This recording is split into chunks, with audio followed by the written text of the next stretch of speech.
मेरे गुरुदेव की महिमा बड़ी अद्भुत निराली है।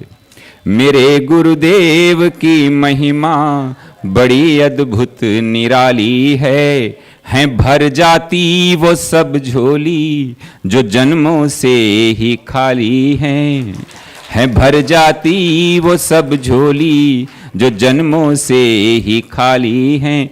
यहाँ तम की नहीं सत्ता, यहाँ हर दिन दिवाली है।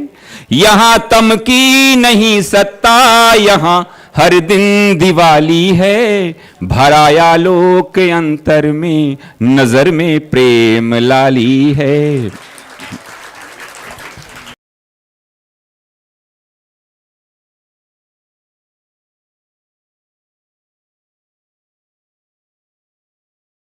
ओम सहना भवतु सहनो भुनक्तु सह वीर्यं करवावहै तेजस्विनावधीतमस्तु मा विद्विषावहै।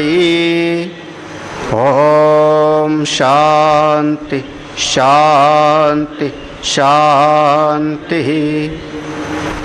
शंकरं शंकराचार्यं केशवं बादरायणं सूत्रभाष्य कृतो वन्दे भगवन्तो पुनः पुनः। ईश्वरो गुरुरात्मेति मूर्तिभेद विभागिने व्योमवत् व्याप्त देहाय दक्षिणामूर्तये नमः। सदाशिवसमारम्भां शंकराचार्यमध्यमाम् अस्मदाचार्यपर्यन्तां वन्दे गुरुपरम्पराम्। श्रुतिस्मृतिपुराणानाम् आलयं करुणालयम् नमामि भगवत्पादं शंकरं लोकशंकरम्। मंच पर विराजमान परम श्रद्धे संत समाज, समुपस्थित सभी आत्मस्वरूप संतजन भक्तजन, पंचदशी जैसे कि इसका नाम है पंचदशी, 5 और 10, कुल इसमें 15 प्रकरण हैं।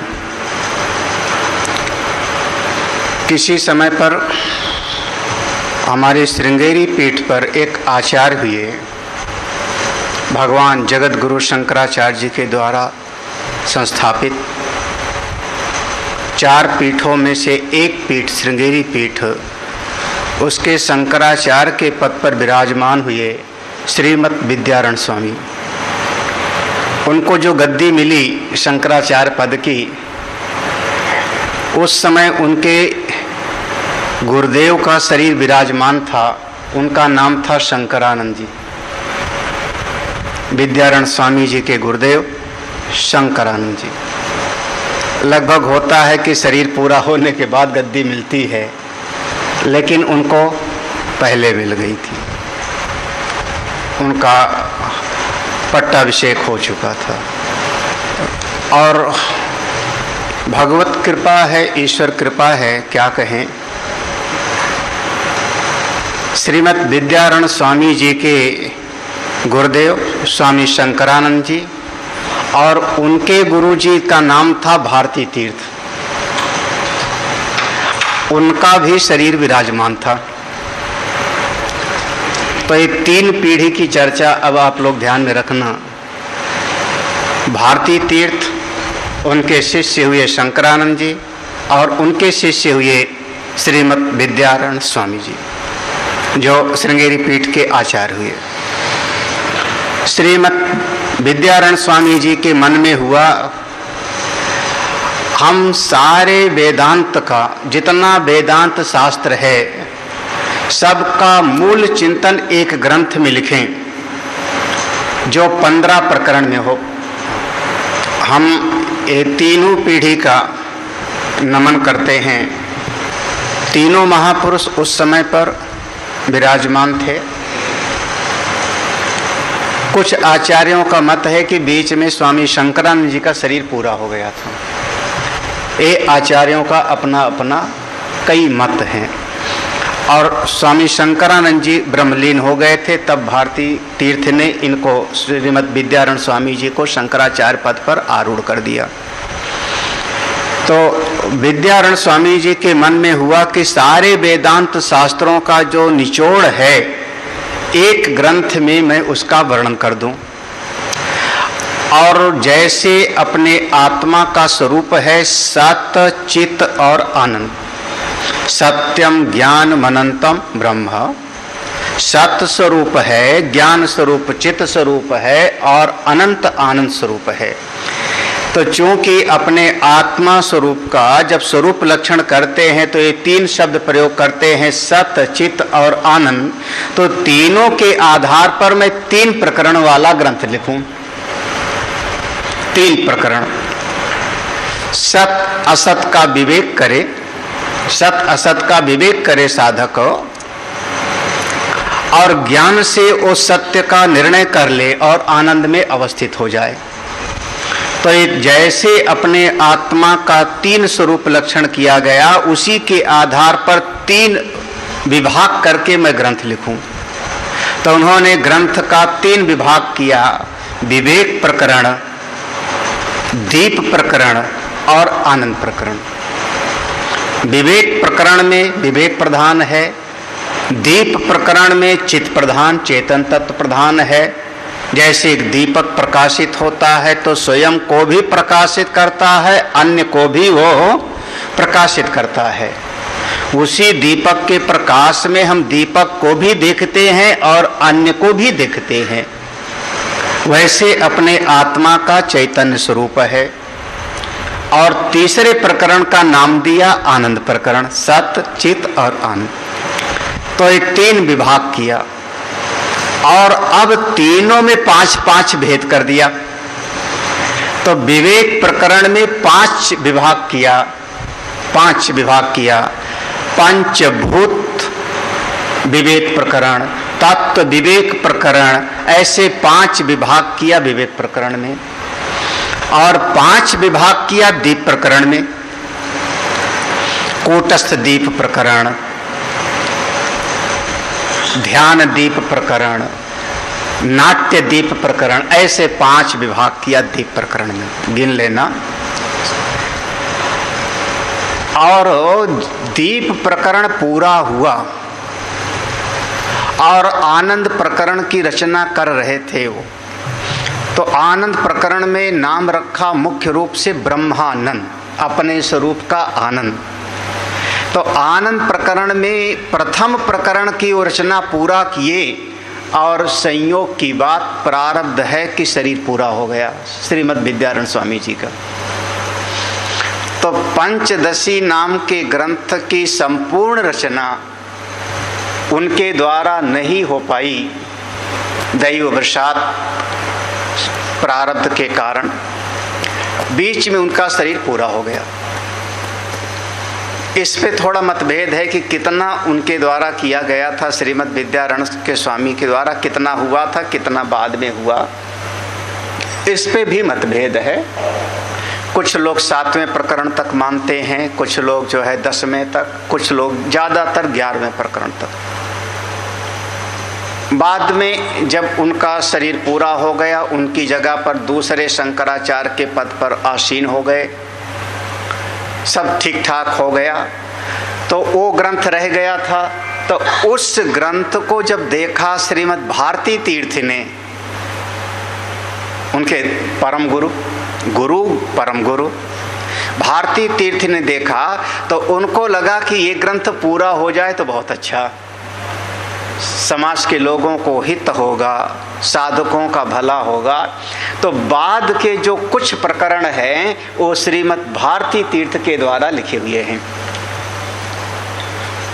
तो हम लोग जो कई सालों से, याद नहीं कितने साल से पंचदशी पढ़ रहे हैं, 4-5 साल हो गया होगा, ध्यान नहीं कितने साल हुआ है। हाँ, कभी 2 प्रकरण हुआ, कभी 3 हुआ।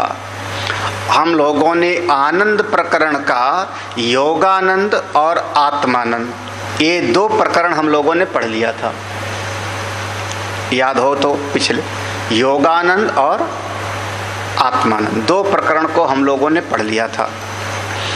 तो जब ये 2 प्रकरण को हम लोगों ने पढ़ लिया था तो इसमें इतना कहना है कि इस पंचदशी में जो योगानंद प्रकरण है वो तो श्रीमद् विद्यारण स्वामी जी के द्वारा लिखा, लेकिन बाद में जो आत्मानंद से शुरू होता है 4 प्रकरण, आत्मानंद प्रकरण, अद्वैतानंद प्रकरण, विद्यानंद प्रकरण और विषयानंद प्रकरण, ये 4 प्रकरण श्रीमद् भारती तीर्थ जी के द्वारा रचित हैं, उनके द्वारा लिखा हुआ है। तो हम अद्वैतानंद प्रकरण में प्रवेश करेंगे। वास्तव में आनंद तो एक ही है, आनंद में भेद नहीं है। शुरुआत यहीं से करेंगे, आनंद तो एक ही है। आप कैसे हो? मौज में हैं, हाँ, सुख में हूँ, आनंद में हूँ। तो आनंद में तो भेद नहीं है, लेकिन फिर भी उसमें 3 प्रकार की वृत्ति का भेद माना, प्रिय, मोद और प्रमोद।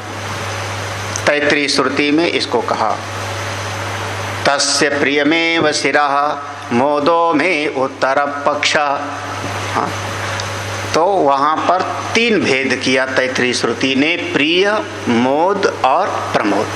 ये 3 प्रकार से आनंद का भेद किया।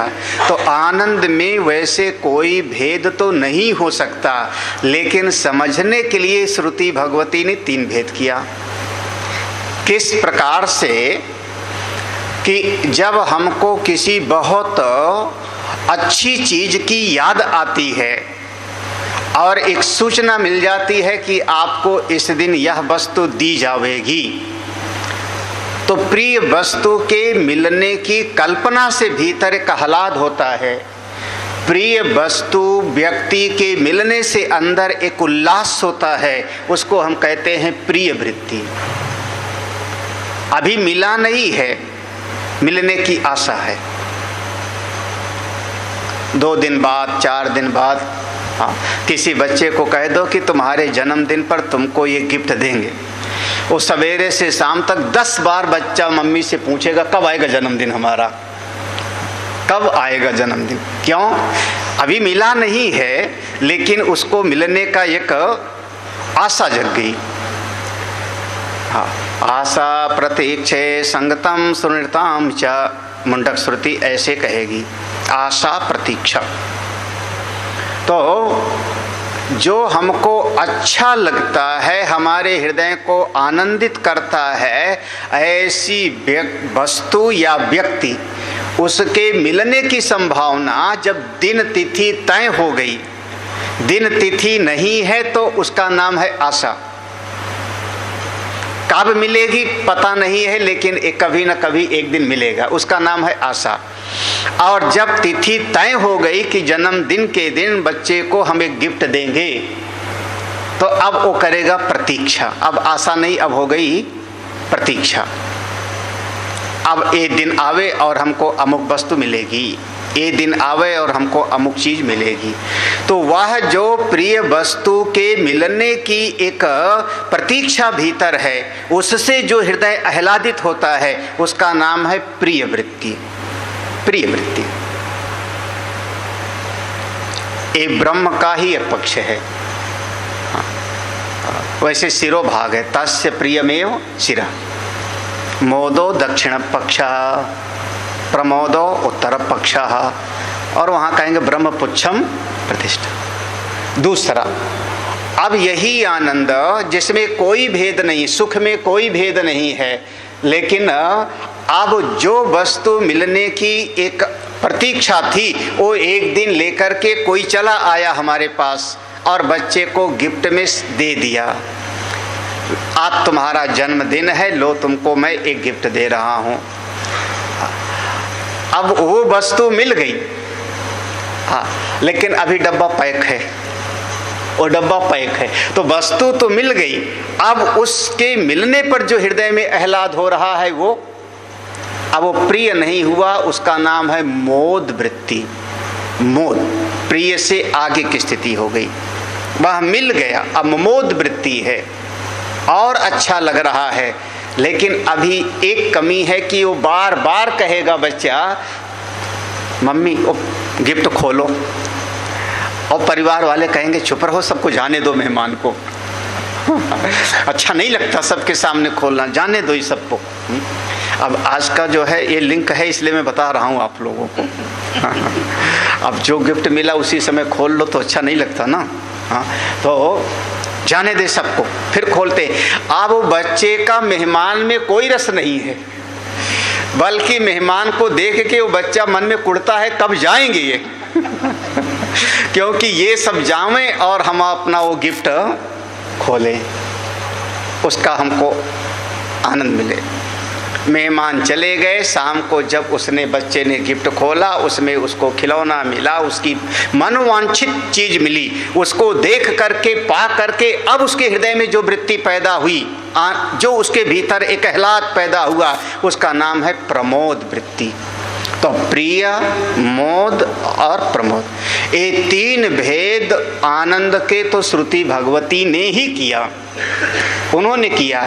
तो कई बार ऐसी बात की जाती है कि आनंद में कोई भेद नहीं है, लेकिन फिर भी आनंद में तीन प्रकार का भेद कर दिया, प्रिय वृत्ति, मोद वृत्ति और प्रमोद वृत्ति।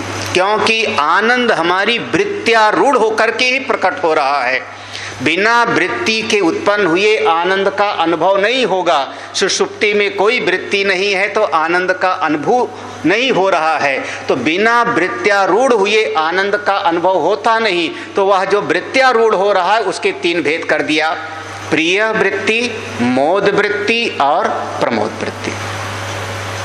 जब अपने आत्मा के आनंद में तीन प्रकार का भेद श्रुति जी ने किया, तो श्रीमद् आचार्य श्री ने इस ग्रंथ में भी उस ब्रह्मानंद के भीतर, ब्रह्मानंद वह जो ब्रह्म का आनंद है, उसके अगर हम वृत्ति के अनुसार पांच भेद कर लेते हैं तो हमको समझने में आसानी हो जाएगी।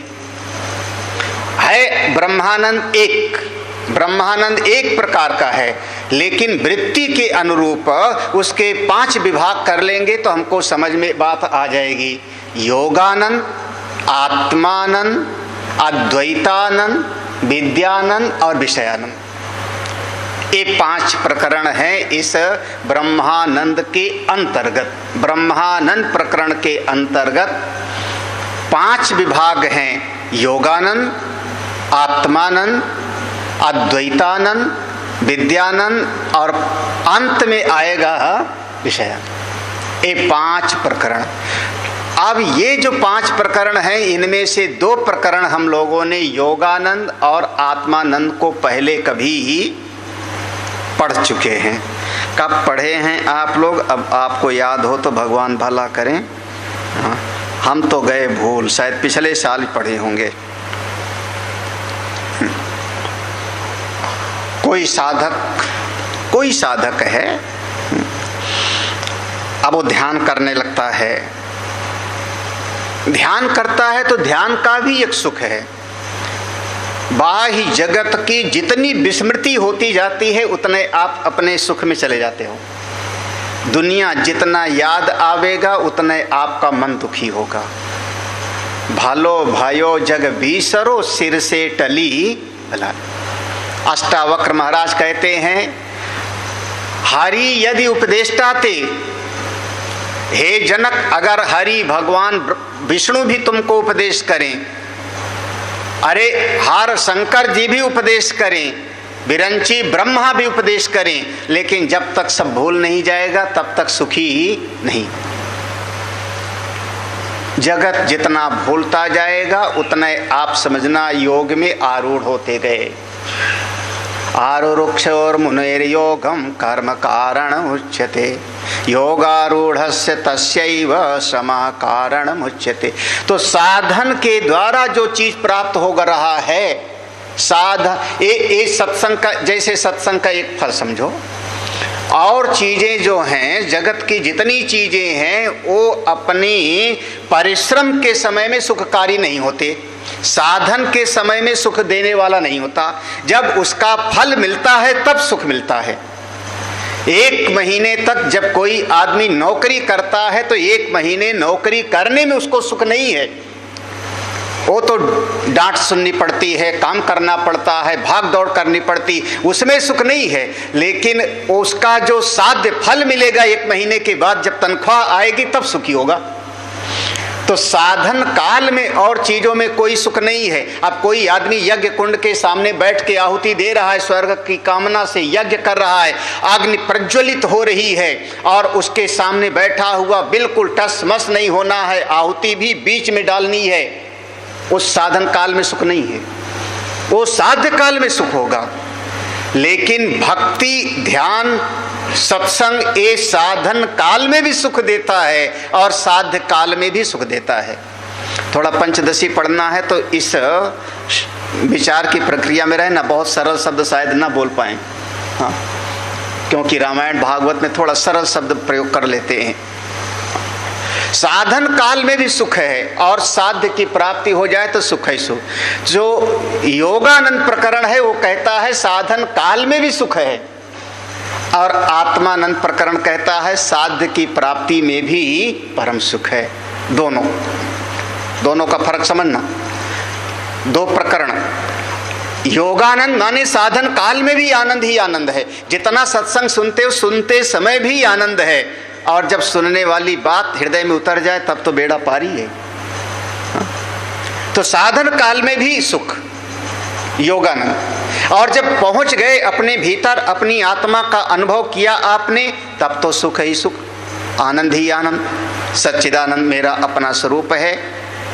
एक दूसरा, तो दोनों काल में सुख है, साधन में और साध्य में। अब जिस आत्मा को आपने अपने भीतर अनुभव कर लिया, अपनी अंतरात्मा में अनुभव कर लिया, मैं यह 5 कोश नहीं हूं, 3 शरीर नहीं हूं, मैं ये शरीर मन बुद्धि से बिल्कुल परे शुद्ध सच्चिदानंद स्वरूप आत्मा हूं। जिस समय आपने अपनी आत्मा का अनुभव किया, आनंदित तो हो, लेकिन बाह्य जगत की कोई न कोई चीजें आपके आनंद में आके बाधा दे सकती हैं। आप ध्यान में बैठे हो, बड़े आनंदित हो, और सामने से शेर गर्जना कर दे, दहाड़ा शेर ने, आपका ध्यान टूट जाएगा। आपका जो भीतर का आनंद है, वो भीतर की वृत्ति बाहर गई, ये शत्रु है, ये अहितकारी है, इसने हमारे साथ ऐसा दुर्व्यवहार किया, कहीं बाहर वृत्ति गई और आपके भीतर का आनंद टूट जाएगा। अब क्या बोले, जगत में विचार करो, सारी सृष्टि में विचार करो, सारी सृष्टि में जो आपकी आत्मा है वही सर्वात्मा है।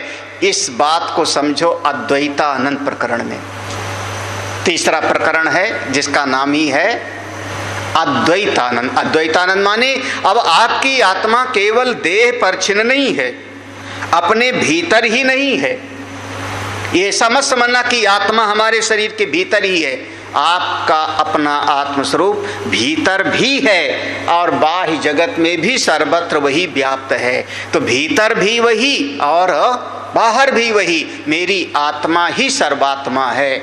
जैसे आकाश, जब वह अनुभव हो जावे तो अब आपके भीतर का आनंद बाहर की कोई घटना बाधित नहीं कर सकती, क्योंकि सामने शेर ने भी गर्जना किया, तब आपको बोध है कि शेर भी चेतन है, मेरे शरीर के भीतर भी चेतन है। अगर वो शेर मार के खाएगा भी तो आत्मा को नहीं, शरीर को खाएगा, आत्मा को नहीं खाएगा। हाँ, ये शरीर अगर बचने का प्रयास करता है तो बचने का प्रयास कर लेंगे, लेकिन आपके भीतर का वह आनंद उससे बाधित नहीं। जो सब में सिया राम में सब जग जानी, करो प्रणाम जोर जुग पानी। बहो नाम जन्म नामन्ते ज्ञानवान माम प्रपद्यते। वासुदेव सर्वमिति स महात्मा सुदुर्लभ। सुदुर्लभ, दुर्लभ कठिन है, सुदुर्लभ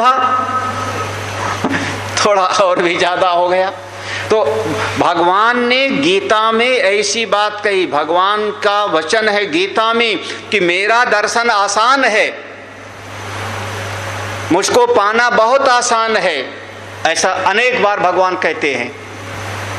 लेकिन सारे जगत में एक ही परब्रह्म परमात्मा व्याप्त है, ऐसी दृष्टि वाले संत का पाना सुदुर्लभ है।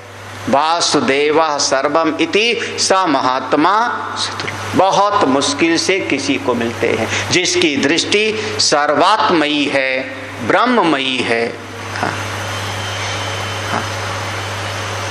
कृत्वा ज्ञानमयीं दृष्टिम पश्येद ब्रह्ममयम जगत। हम लोग अद्वैतानंद प्रकरण को शुरुआत करते हैं, थोड़ा सा पढ़ते हैं। तीनों प्रकरण में लगभग 200 श्लोक हैं, तीनों प्रकरण का मिलाकर के लगभग 200 श्लोक हैं लगभग। और 200 श्लोक अगर हम 15 दिन में पढ़ना चाहें तो एक दिन में कितना पढ़ेंगे? हाँ 13 श्लोक तो, हाँ 13 12 13 कुछ नहीं, तो अब कैसे होगा भगवान जाने। लेकिन मेरा मन है कि इस बार पूरा पढ़ लेना है और इसके बाद फिर जो है अगले साल फिर कुछ और पढ़ेंगे। तो बहुत विस्तार में पढ़ चुके हो, केवल श्लोक और उसका अनुवाद हम करते जाएंगे। मूल रूप से हमने बता दिया, 3 विभाग हैं, विवेक प्रकरण, दीप प्रकरण सब पढ़ चुके हो, आनंद प्रकरण, इसमें 5 विभाग हैं, योगानंद और आत्मानंद पढ़ चुके हैं। अद्वैतानंद का हम प्रारंभ करते हैं। योगानंद पुरोक्तो यः स आत्मानंदयिष्यताम् कथं ब्रह्मत्वमेतस्य सद्वयस्येति चेत् शृणु। योगानंद पुरोक्तो यः स आत्मानंदयिष्यताम् कथं ब्रह्मत्वमेतस्य सद्वयस्येति चेत् शृणु। अभी भूमिका है, इस श्लोक में भूमिका है एक प्रश्न के व्याज से। सद्वयस्य इति चेत, अगर ऐसा तुम्हारे मन में प्रश्न होवे तो, ऐसा आपके मन में प्रश्न होवे तो सुनो आगे की बात। क्या कहते हैं? योगानंदा पुरोक्ता, पुरा उक्ता पहले ही कहा जा चुका। पुरा उक्ता माने पहले। इस आनंद प्रकरण में पहला प्रकरण था जिसका नाम था योगानंद। तो योगानंदा पुरा उक्ता, योगानंद पहले यहाँ पर पढ़ाया गया, हमने बताया इस आनंद के प्रकरण में। और जो योगानंद प्रकरण में बताया गया है वही आत्मानंद है। स आत्मानंद इष्यताम्, श्लोक जिनके पास है देखना। योगानंद पुरा उक्ता, योगानंद के विषय में पहले बताया गया। और यह जो योगानंद है सा वही ही आत्मानंद इष्यताम्, वही आत्मानंद है। यानी साधन के द्वारा जहाँ पहुँच गए वो अपना आत्मा है, वो पहुँच गए। अब एक बात है कि वो जो आपने कहा आत्मानंद, अपनी आत्मा का आनंद प्राप्त किया, तो वही अपना आत्मानंद कथम ब्रह्मत्वम, आत्मानंद ही ब्रह्म का आनंद कैसे है? हाँ, इसको आप आत्मानंद कहिए, बहुत बढ़िया। जब हम ध्यान में बैठते हैं तो अपनी आत्मा का सुख मिलता है, अपने आत्मा का एक आनंद मिलता है, आत्मानंद कहिए। अच्छा लगा। योगानंद माने साधना करने के द्वारा हम पहुंच गए तो दोनों में एकता तो समझ में आ गई कि योगानंद और आत्मानंद एक है, लेकिन आत्मानंद ही ब्रह्मानंद है, ये कैसे बात है? हाँ, कथम ब्रह्मत्वम, हाँ, कथम ब्रह्मत्वम, आनंद आत्मानंद ब्रह्मानंद कैसे है, इस बात को बताइए। हाँ, क्यों ऐसा प्रश्न क्यों पैदा हुआ? एतत्सद्वयस्य, क्योंकि ये जो आत्मानंद है, ये जो आत्मानंद है, इसमें थोड़ा बहुत बाह्य जगत का भेद बना रहता है। लो, बाह्य जगत का भेद पूरी तरह से मिटता नहीं। देखो, हमने पहले कहा था, याद रखना, आत्मानंद में क्या किया आपने? हमने पहले समझाया कि साधना करते करते गए, मैं 3 शरीर नहीं हूँ, 5 कोष नहीं हूँ, शरीर इंद्रिय मन बुद्धि से परे हूँ। तो आप भीतर बैठ गए। जब भीतर बैठ गए तो अपनी आत्मा का आनंद तो आपको मिला, लेकिन हमने दृष्टांत दिया, कोई हिंसक पशु ने दहाड़ मारी तो आपका ध्यान टूट गया, तो वो आपसे अलग रहा ना। सद्वयम, वो बाहर है ना, तभी तो सांप आके ऊपर चढ़ गया तो आपका ध्यान टूट गया, तो आत्मानंद टूट गया। तब तो सद्वयम, ये जो आत्मानंद का सुख है उसमें द्वैत का पूरी तरह से निषेध नहीं होता, उसमें द्वैत बना होता है, थोड़ा सजाती विजाती भेद बना रहता है, इसलिए आत्मानंद ही ब्रह्मानंद है। इसको अब आप सिद्ध करो। हमारी समझ में एक तरीके से पूर्व पक्षी का प्रश्न हो जाएगा, वो कहना चाहेगा कि आत्मानंद है, मान लिया मैंने, लेकिन अपना भीतर का जो आत्मानंद है वही ब्रह्मानंद नहीं हो सकता। हाँ, आपने शुरुआत में क्या कहा था कि मैं ब्रह्मानंद को बताऊंगा। एक जिनके पास पूर्व में है, योगानंद में एक श्लोक था, 11वां श्लोक, योगानंद प्रकरण में 11वां श्लोक था, वहां पर एक भेद किया था। किसी को मिला? हाँ, आनंद त्रिविधो, ऐसे है ना, आनंद त्रिविधो ब्रह्म आनंदो विद्या सुखम तथा, इसमें विभाग किया गया। आनंद त्रिविधो, 3 प्रकार का आनंद होता है। 3 प्रकार का आनंद कौन कौन सा? ब्रह्मानंद, और फिर दूसरा शब्द है विद्या, विद्यानंद, और नीचे की पंक्ति में पहला शब्द है विषयानंद। तो वहां पर विभाग किया था। योगानंद का 11वां श्लोक ये पढ़ चुके हैं, लेकिन यहाँ पर आप चित्त में ले आओ। तो वहां पर विभाग किया था कि आनंद 3 प्रकार का है, ब्रह्मानंद, विद्यानंद और विषयानंद। ठीक है, ये समझना। तो 3 भेद किया, केवल 3 भेद है आनंद के, ब्रह्मानंद, अपनी आत्मा का आनंद, फिर ज्ञान का आनंद और संसार के विषय का आनंद। 3 प्रकार का आनंद होता है और कोई ऐसा भेद नहीं है। लेकिन ये जो अपना भीतर का ब्रह्मानंद का जो अपना आनंद है, इस ब्रह्मानंद के भीतर जो आनंद है, इसमें 2 भेद और समझ लो। कौन सा? आत्मानंद और अद्वैतानंद। आत्मानंद और अद्वैतानंद, ये दोनों को और समझ लो। कुछ ज्यादा गड़बड़ तो नहीं हो रहा है ना, समझ आ रहा है ना? हाँ हाँ, अपने अपने स्वरूप के भीतर, अपने स्वरूप के भीतर। तो एक तरीके से ऐसा समझ लो कि वहाँ पर 3 भेद किया था कि 3 प्रकार का आनंद है, ब्रह्मानंद, विद्यानंद और विषयानंद। तो ब्रह्मानंद के अंतर्गत 3 शब्द ले आओ इकट्ठे, योगानंद, आत्मानंद और अद्वैतानंद। ये तीनों को ब्रह्मानंद के अंदर समा लिया और विद्यानंद और विषयानंद को बिल्कुल अलग कर लिया। अब ऐसे समझ लो तो आसानी से समझ में आ जाएगा। तो हाँ, कहना चाह रहे हैं अब यहाँ से तो इस बात को समझना। योगानंद, फिर से श्लोक पर देखना, योगानंद पुरायुक्ता, विषय था कि ब्रह्मानंद को बताऊंगा। उस ब्रह्मानंद को बताने की जो प्रतिज्ञा की गई थी शुरुआत में, उसमें योगानंद को बता दिया, और योगानंद जो था वही आत्मानंद है, ये बात भी पक्का हो गया। लेकिन ये योगानंद और आत्मानंद ही ब्रह्मानंद कैसे है, ये बात अभी सिद्ध नहीं।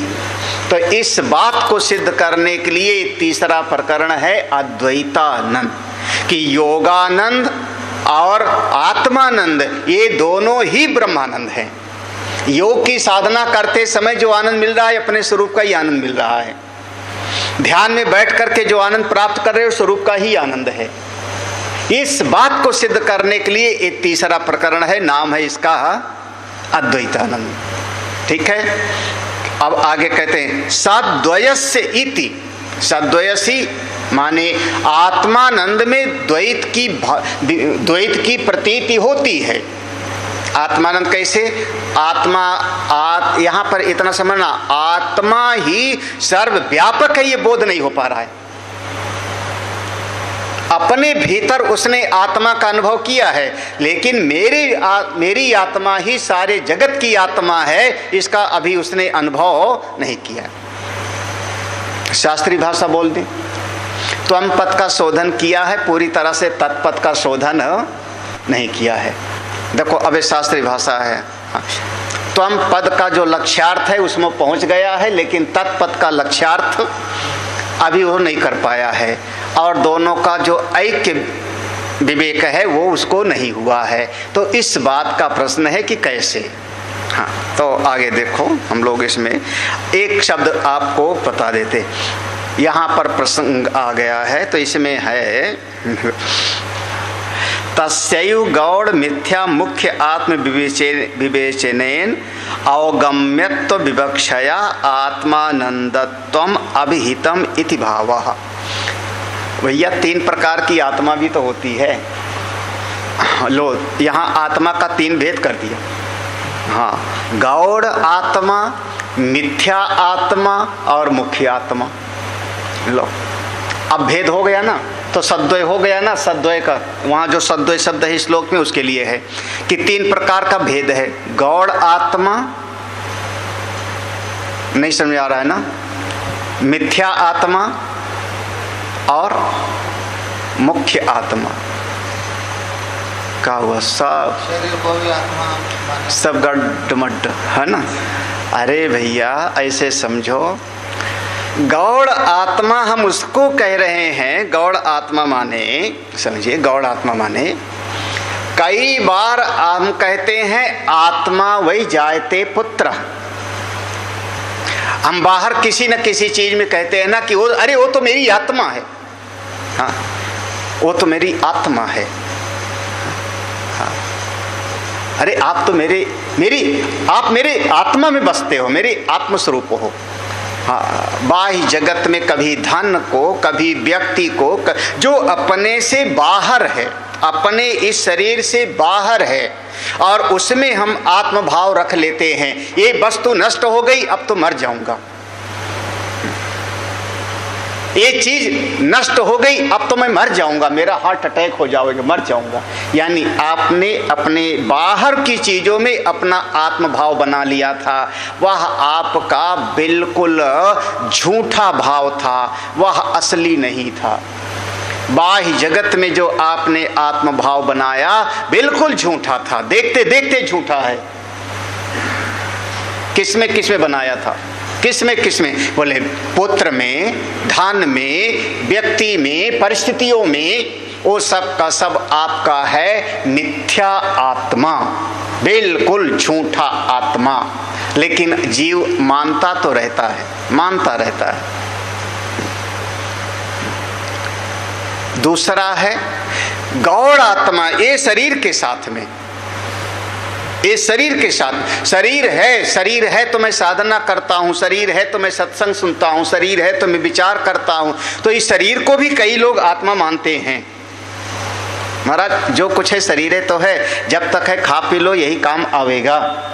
हाँ, ठीक ठाक है। और कहीं पर अपने उपनिषद में कई बार इस धड़ का नाम कहीं पर आत्मा शब्द से प्रयोग किया गया है। हाँ, ये जो धड़ है हमारा, आँख है, कान है, ये सब इंद्रियां हैं, अलग अलग धड़ को प्रयोग करना है तो क्या, तस्य बहुला आत्मा, ये धड़ उसका आत्मा है, यानी आप जिंदा हो। ये शरीर को भी आत्मा कई बार कह देते हैं, शरीर को भी। तो ये कौन सा हो गया, गौड़ आत्मा। बाहर की चीज में आत्म भाव वो मिथ्या है, देह के भीतर देहात्म बुद्धि यह आपका गौड़ है, और मुख्य आत्मा आपने देह आदि का निषेध करके अपने स्वरूप को समझा, वह आपका मुख्य आत्मा है। लेकिन अब हमारा जो मुख्य आत्मा है वही सर्वात्मा है, ये कैसे है समझें। मेरा जो मुख्य आत्मा है वही ब्रह्म है, ये कैसे समझें। अब आप सुनो, विचार करो, चलो हमारे साथ विचार करो। ये प्रतिज्ञा वाक्य हो गया, यहाँ पर पूरा का पूरा संबंध आ जाएगा। आगे का विषय क्या होगा, आगे का प्रयोजन क्या है, सब का सब इसमें स्पष्ट हो जाएगा।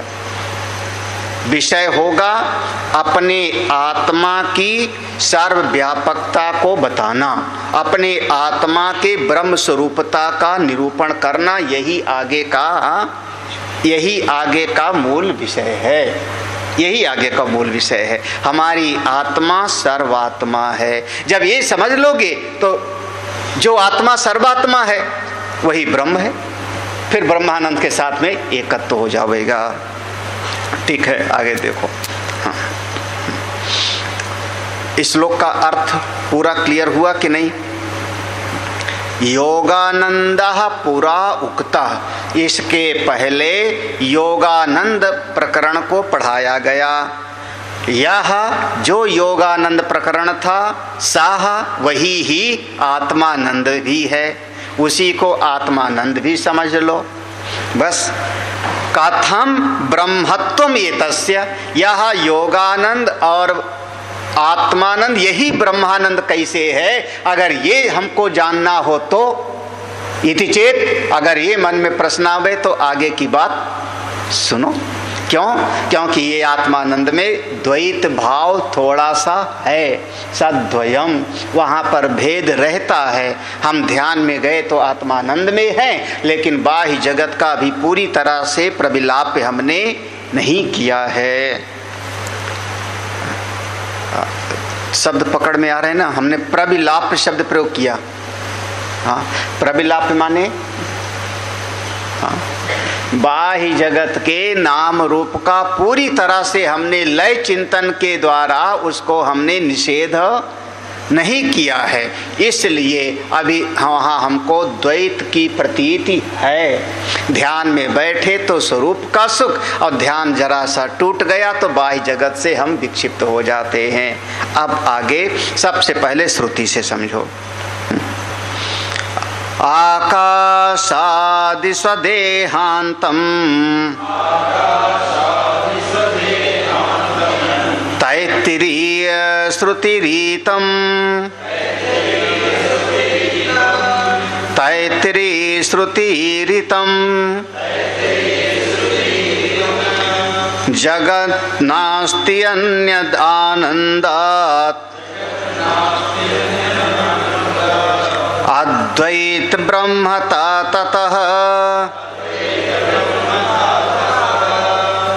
पहले आप वेद प्रमाण को सामने ले आओ। सबसे पहले विचार हम बाद में करेंगे, पहले हम शास्त्र को, श्रुति को आगे रखते हैं। इसीलिए हम लोग श्रुति प्रमाण को आगे रखते हैं, बाकी अनुमान बाद में करते हैं।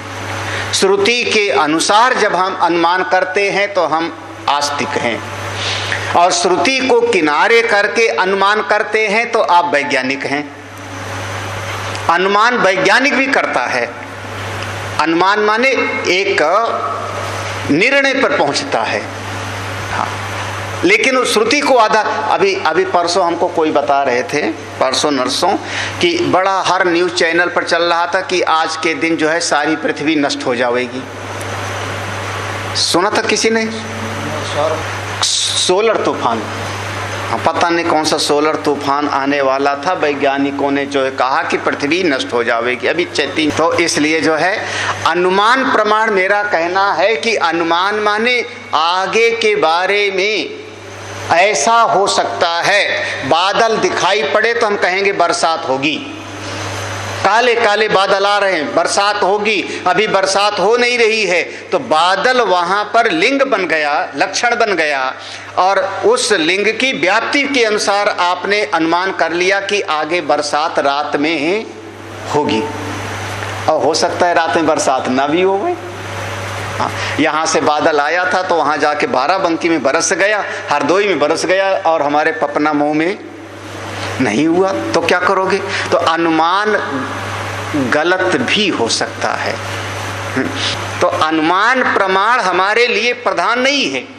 न्याय दर्शन, वैशेषिक दर्शन में अनुमान प्रमाण को जोड़ देते हैं, लेकिन श्रुति के अनुसार, इसलिए वो आस्तिक दर्शन है। वैज्ञानिक है वो श्रुति को आधार नहीं मानेगा, वेद आदि को नहीं, लेकिन अनुमान को आगे रखता है, और जब अनुमान को आगे रखता है तो उसके प्रमाण पर मेरा भरोसा नहीं है।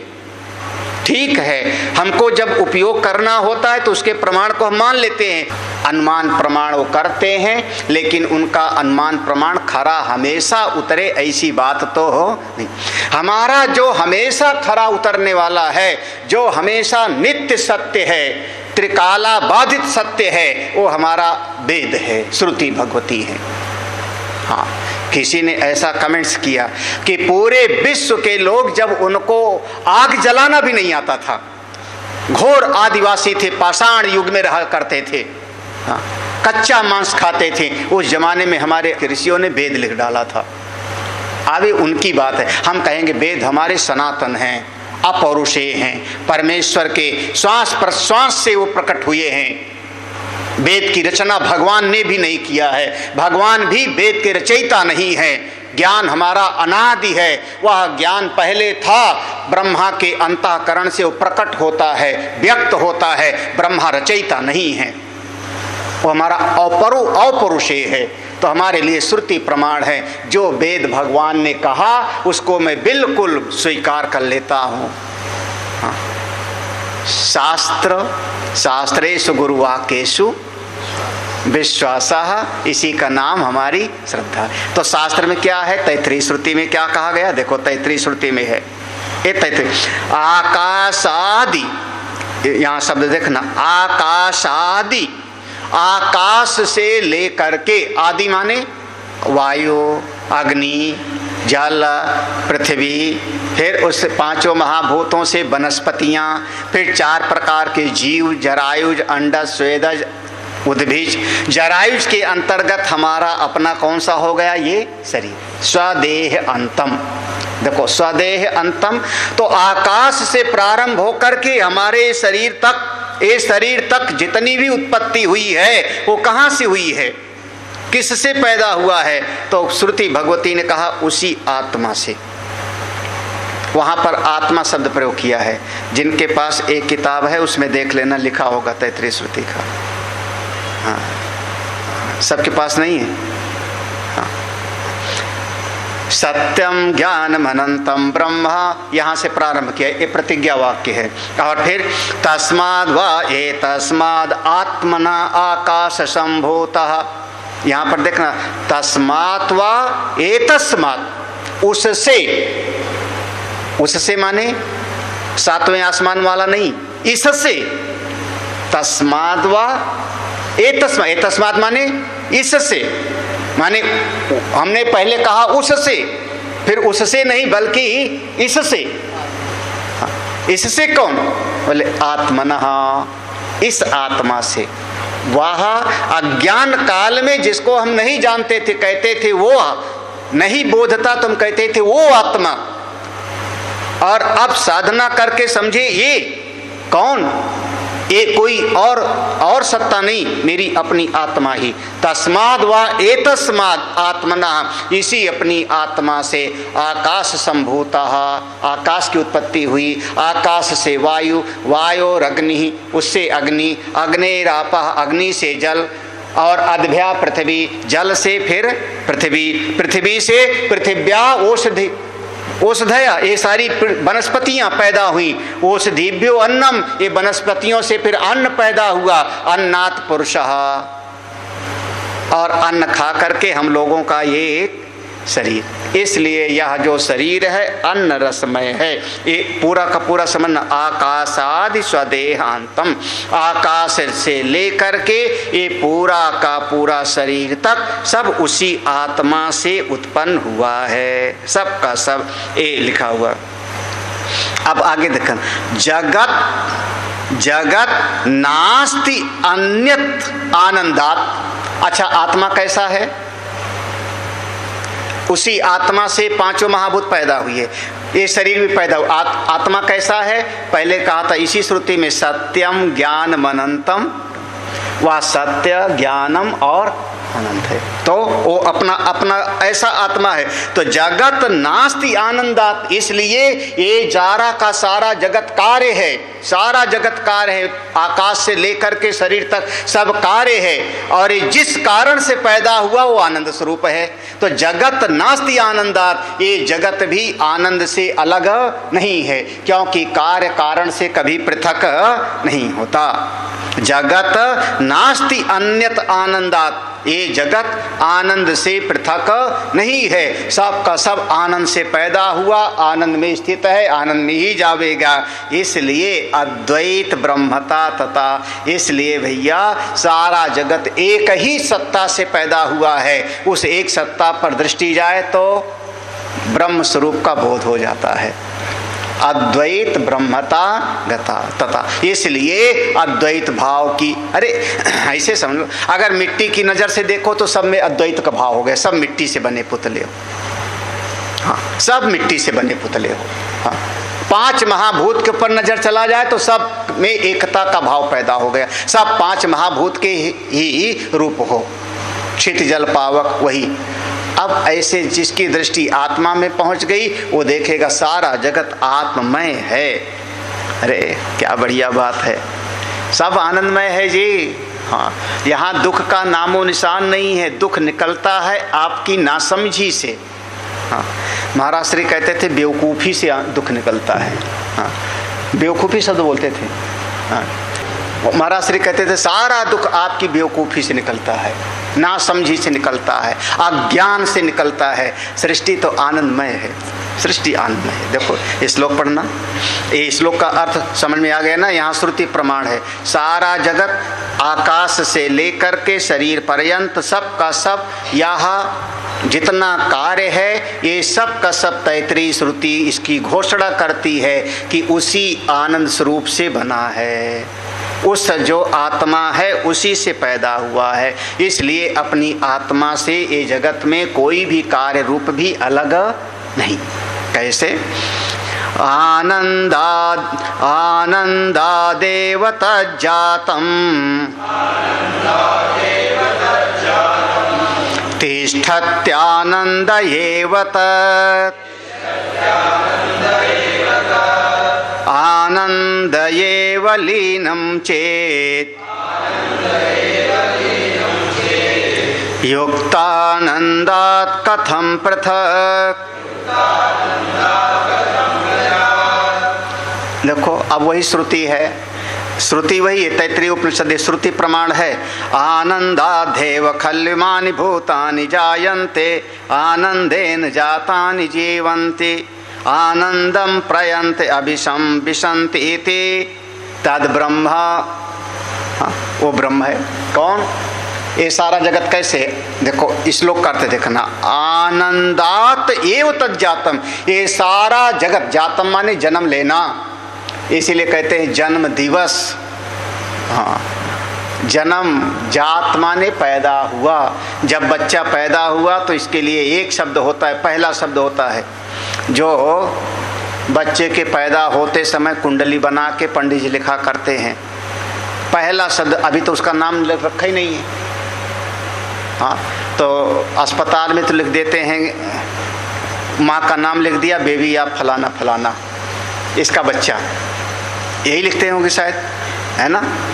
हाँ, और शास्त्र में लिख दिया जाता था जातक, अमुक श्रीमान अमुक शर्मा वर्मा के घर में उनकी पत्नी से, उनके कैसे लिखते हो ज्योतिष में, उनके गर्भ से उत्पन्न होने वाला अमुक ये जातक, जातक माने उसका अभी जन्म हुआ है। तो ये सारा का सारा जगत आनंदात एव जातम, ये सारी सृष्टि आनंद से पैदा हुई। तिष्ठति आनंद एव, ये सारा का सारा जगत आनंद में ही स्थित है। आनंद एव लीनम चेत, अरे भैया, और ये सारी सृष्टि जब नष्ट होगी तो उसी आनंद में ही चला जाएगा। आनंदात कथम पृथक, अब बताइए फिर ये सृष्टि आनंद से अलग कैसे? क्योंकि सारे जगत का उपादान कारण वही अपना आत्मा है। अब आगे इसी बात पर लेके आगे चलेंगे। निमित्त कारण और उपादान कारण, ये पहले पढ़ा हुआ है। सारे जगत का उपादान कारण वही है, और अगर ठीक से समझो तो अभिन्न निमित्त उपादान कारण है। तो ये सारी सृष्टि आनंद से पैदा हुई, आनंद में स्थित है, आनंद में ही लीन हो जाता है।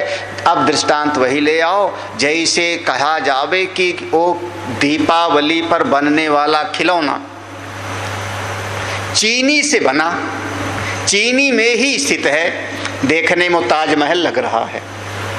बच्चा कहता है मैं तो घोड़ा खा रहा हूँ, दूसरा कहता है मैं ताजमहल खा रहा हूँ। जानकार कहेंगे ये मिठास से बनी है, मिठास में स्थित है, और मिठास में ही ये सब का सब लीन हो जाएगा। उसी प्रकार से सारा जगत आनंद से पैदा हुआ, आनंद में स्थित है। आप सब केवल सुख के लिए प्रयास कर रहे हो, आनंद के लिए प्रयास कर, सारा जगत आनंद के लिए प्रयास कर रहा है। जो मूल सत्ता है उसी की तरफ हमारी चाह है। हाँ, एक बात और हमेशा ध्यान रखना, जो वस्तु अविद्यमान होती है उसकी कभी आकांक्षा नहीं हो सकती। पूर्णता पूरी तरह से अविद्यमान वस्तु की कभी कोई कामना नहीं होती। नहीं समझ में आया? नहीं, कोई कह दे वे खरगोश का सींग चाहिए आपको, खरगोश का सींग चाहिए आपको, हम कहेंगे भैया आज तक कभी किसी ने उसको ना देखा और ना हमारे भीतर खरगोश की सींग पाने की कामना। कौवे का दांत चाहिए। कई बार जो है बाघ का नाखून लोग पहनते हैं, बाघ का नख बगनखा करके लोग पहनते हैं, वो हमारा तंत्र वगैरह में उसका उपयोग किया जाता है। हाँ। आपको कौवे का दांत पहनना है, चाहिए? बोले कौवे के दांत की कोई कामना नहीं होती, क्योंकि कौवे के दांत कभी होते ही नहीं। तो पूरी तरह से अविद्यमान वस्तु की कभी कामना ही नहीं होती, चाह ही नहीं होती। और अगर चाह है आनंद की, आप सुख चाहते हो, इसका मतलब कहीं ना कहीं सुख तो है, कहीं ना कहीं है। अगर विद्यमान ना होता तो उसकी कामना ही नहीं होती। सब सुख चाहते हो, सब आनंद चाहते हो, सब का सब भीतर से तृप्ति चाहते हो, इसका मतलब है कहीं पर। अगर ना होता तो उसको पाने की कामना ही, हमारे भीतर की कामना ही बताती है कि उस वस्तु की सत्ता है। नंबर 2, दूसरी बात, जिस चीज की कोई एक व्यष्टि दिखती है उसकी समष्टि कहीं ना कहीं होनी चाहिए। एक बूंद दिखाई पड़ता है तो बूंद बूंद ये व्यष्टि है, अगर बूंद बूंद दिखाई पड़ता है तो समष्टि कहीं ना कहीं होना चाहिए, समुद्र होना चाहिए। भले हमने कभी देखा ना होता जिंदगी, आज हमको एक एक बूंद पानी दिखाई पड़ता है तो व्यष्टि है, समष्टि कहीं ना कहीं होगा।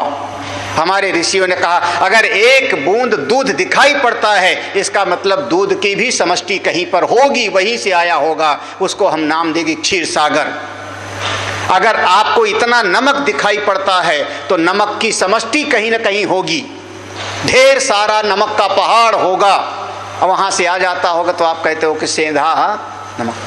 हाँ, अगर इतनी व्यष्टि दिखाई पड़ती है तो समष्टि कहीं ना कहीं होना चाहिए, बस सीधा सा ये सिद्धांत है। हाँ, कहीं ना कहीं से आया होगा, इसको हमने बनाया नहीं। अगर इतना सा सुख दिखाई पड़ता है आपके जीवन में, इतना सा सुख दिखाई पड़ता है किंचित मात्र, इसका मतलब सुख की समष्टि कहीं ना कहीं पर है। वो आनंद की समष्टि कहीं पर है, क्योंकि आज हमारे जीवन में एक क्षण में इतना आनंद तो आता है। तो जहां पर आनंद की समष्टि है उसी को हम कह रहे हैं सच्चिदानंद आत्मा। वही ब्रह्म है। जो उसको जान लेता है वह मुक्त हो जाता है। तरत शोकम आत्मवेद। आज चलो यहाँ पर बस विश्राम देते हैं। अब इसके बाद आगे का वही प्रश्न पैदा हो जाएगा कि फिर निमित्त कारण, घड़े को तो कुम्हार ने पैदा किया, तो कोई घड़े में कुम्हार थोड़े घुस गया है। हाँ, निमित्त कारण जो है हमेशा बनाई हुई चीज से अलग होता है। तो इस प्रश्न को आगे लेते हैं, सवेरे पढ़ेंगे। ओम पूर्णमदः पूर्णमिदं पूर्णात् पूर्णमुदच्यते पूर्णस्य पूर्णमादाय पूर्णमेवावशिष्यते। ओम शांति शांति शांति। हरि ओम। श्री गुरुभ्यो नमः। हरि ओम। मेरे गुरुदेव की महिमा बड़ी अद्भुत निराली है। मेरे गुरुदेव की महिमा बड़ी अद्भुत निराली है भर जाती वो सब झोली जो जन्मों से ही खाली है भर जाती वो सब झोली जो जन्मों से ही खाली हैं। यहाँ तम की नहीं सत्ता, यहाँ हर दिन दिवाली है। यहाँ तम की नहीं सत्ता, यहाँ हर दिन दिवाली है। भराया लोक अंतर में, नजर में प्रेम लाली है। फिल्मों की तर्ज पर मैं कुछ लिखता नहीं, गुरुदेव को पसंद भी नहीं है, शास्त्रीय आधार पर लिखाते हैं, लेकिन आज मैं कुछ प्रयास करता हूं। मेरे गुरुवर शिव त्रिपुरारी, जिनकी महिमा भारी नजर में छा गए हैं, के दिल में समा गए हैं। हो मेरे गुरुवर शिव त्रिपुरारी, जिनकी महिमा भारी नजर में छा गए हैं, के दिल में समा गए हैं। ओ मेरे प्यारे गुरुवर, जीवन बना था संग्राम रे।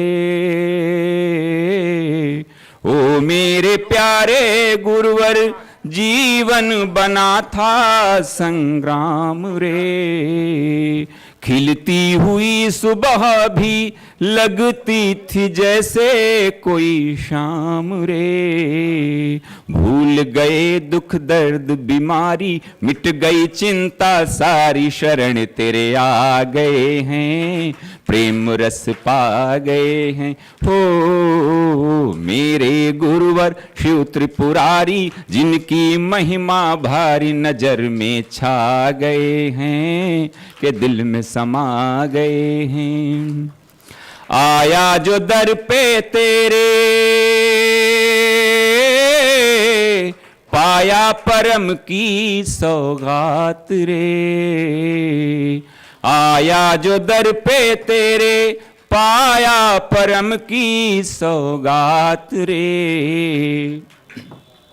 हो गया उजाला मन में, बीती वो काली काली रात रे। जहां भी जाएं तुमको पाएं, नित्य आनंद मनाए, शरण तेरे आ गए हैं, प्रेम रस पा गए हैं। गुरुवर की करुणा कृपा, मिट गए सब दुख द्वंद। धन्य धन्य तुम धन्य हो मेरे सद्गुरु अभया। परम पूज्य आनंद कंद सद्गुरुदेव भगवान के द्वारा संस्थापित आर्ष विद्या गुरुकुलम का भी एक लघु परिचय आपको प्राप्त हुआ। आइए अब अपने सद्गुरुदेव भगवान की ही अमृतमयी वाणी में आर्ष विद्या गुरुकुलम की एक झलक देखते हैं। पूज्य गुरुदेव की कृपा से और परमपिता भगवान की कृपा से मन के भीतर एक भाव पैदा हुआ कि समस्त जीवों का हित हो, साधना के मार्ग पर सभी लोग अपने आगे बढ़ें। जो जीवन का परम प्रयोजन है, आत्यंतिक सुख की प्राप्ति और पूरी तरह से जीवन में से दुख की निवृत्ति, इसी उद्देश्य को लेकर के यह श्री शौनक आर्ष विद्या प्रन्यास नाम का एक संस्था गठित की गई सन 2002 में, जिसके अंतर्गत ये आश्रम का निर्माण 2002 से शुरू हुआ। साधना के इसमें 3 स्वरूप होते हैं। कर्म के मार्ग में साधना हो, इसके लिए यज्ञशाला का निर्माण किया गया। हमारा मन भगवान के साथ में जुड़े, भाव के साथ में भक्ति करें, इसके लिए दक्षिणामूर्तेश्वर भगवान शिव की स्थापना की गई। और मनुष्य के जीवन में बहुत सारी समस्याएं उसके अज्ञान से आती हैं, भ्रम से आती हैं। तो हमारी बुद्धि भी ठीक हो, समझदार हो, विचारवान हो, इसके लिए सत्संग हाल का निर्माण हुआ, जिसमें लगातार सुबह और शाम दोनों समय श्रीमद् भगवद गीता, उपनिषद, वेद और सभी पुराणों का आधार लेकर के सत्संग किया जाता है, जिसके माध्यम से जीवों का प्रगति हो, विकास हो। आश्रम की विधा में एक गौशाला का भी निर्माण किया गया वर्तमान में, जिसमें लगभग 35 छोटी बड़ी गौवें हैं। जब तक कोई भी व्यक्ति भारतीय संस्कृति में संस्कृत विद्या को, संस्कृत भाषा को नहीं समझेगा, तब तक शास्त्र में और वेद में प्रवेश नहीं होगा। इसलिए बच्चों से ही यह संस्कार आगे बढ़े, इसके लिए संस्कृत पाठशाला बनाई गई, जिसमें संस्कृत विद्या का ज्ञान प्रदान किया जाता है। और इन्हीं बच्चों में से कोई न कोई आगे बढ़ कर के ब्रह्म विद्या को प्राप्त करता है, करेगा, जिसका जीवन परम कल्याणकारी होएगा, उसके अपने लिए भी और समाज के हित लिए भी। जीवन का मूल सूत्र यही है, सर्वे भवन्तु सुखिनः, सर्वे सन्तु निरामया, सर्वे भद्राणि पश्यन्तु, मा कश्चित् दुःखभाग् भवेत्। ओम शांति शांति शांति।